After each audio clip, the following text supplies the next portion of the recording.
மிஷினரிகள் மட்டும் இல்லாட்டினா இந்தியா இடுகாடாக அதாவது சுடுகாடாக இருந்திருக்கும் அப்படின்னு கூறியவர் தந்தை பெரியார். ஏன்னா இந்தியாவுல மிஷினரிகள் சாதிச்சது ஏதோ கொஞ்சம் நஞ்சம் கிடையாதுங்க, அது எக்கச்சக்கமான சாதனைகள் இருக்குதுங்க. பென்னி குயிக் அப்படின்ற மிஷினரி முல்லை பெரியார் அணைய கட்டினாருங்க. சிடி ஸ்டட் போன்ற மிஷினரிகள் தேயிலை செடிகளை கொண்டு வந்து தேயிலை தோட்டங்களை உருவாக்குனாங்க. மிஷினரி கிரகாம் ஸ்டைன்ஸ் யாருமே தொடாத குஷ்டரோகிகளை தொட்டு பராமரிச்சாருங்க.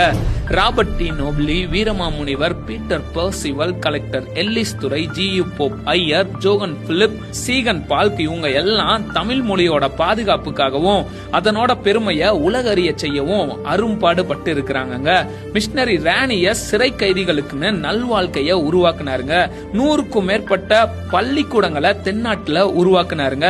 மிஷினரி ராணியஸ் அது மட்டும் இல்லாம ஆசிரியர் பயிற்சி பள்ளிகளையும் உருவாக்குனாருங்க. மிஷினரி ரிங்கல் தோப்பே பெண்கள் மாராப்பு சேலை அணிய இருந்த தடைய நீக்கிறதுக்காக அரும்பாடு பட்டாருங்க.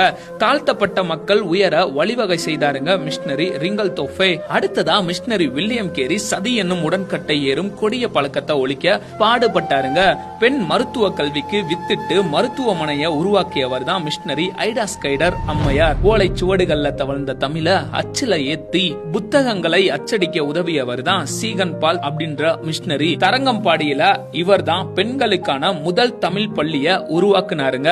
சிவகாசியில வெடிமருந்து ஆலைகளை உருவாக்கி உலக அளவுல பிரபலமாக காரணமானவர் மிஷினரி ராக்லாண்ட் தான். எடித் மேரி பிரவுன் அப்படின்ற மிஷினரி வட இந்தியாவில மருத்துவ சேவை ஆற்றியதோடு பெண்கள் மருத்துவ கல்வி கற்கவும் மருத்துவ கல்லூரிகளை ஆரம்பிச்சாருங்க.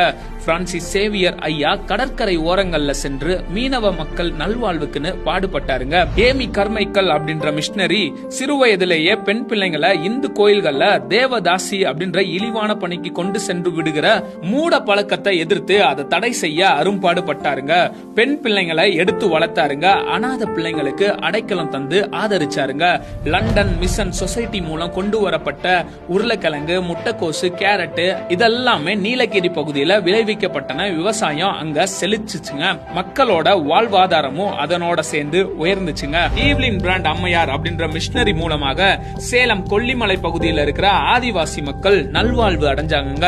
ரச்சன்ய சேனை அதாவது சால்வேஷன் ஆர்மி அப்படின்ற மிஷினரி ஊழியங்கள் மூலமாக ஏழை மக்களுக்கு உணவும் உடையும் கிடைச்சிச்சுங்க. ஜான் டி பிரிட்டோ அப்படின்ற மிஷினரியோட கடுமையான மிஷினரி பணியின் மூலமாக ராமநாதபுரத்துல திருட்டு தொழில குலத்தொழிலாக செய்கிற மக்கள் எத்தனையோ பேரு நல்ல பாதையில கடந்து வந்தாங்க. ஆர்த்தர் மர்காஷியஸ் அப்படின்றவரு மருத்துவமனைகளை கட்டி ஏழைகளுக்கு மருத்துவ சிகிச்சையை அளிச்சாருங்க. பெண்களுக்கான ஆசிரிய பள்ளியை ஆரம்பிச்சாருங்க.